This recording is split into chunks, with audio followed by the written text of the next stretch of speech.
আসসালামু আলাইকুম। সবাই কেমন আছেন? আলহামদুলিল্লাহ আমি ভালো আছি।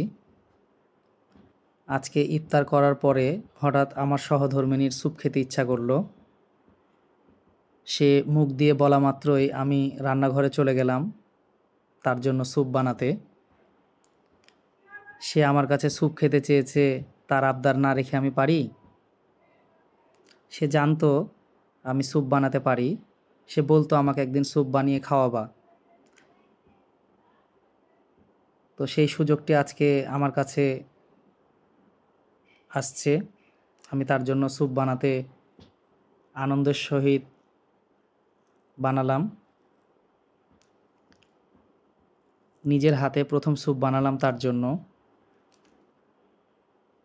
আশা করি স্যুপটা ভালো হবে ইনশাল্লাহ। সবাই ভালো থাকবেন। আল্লাহ হাফেজ।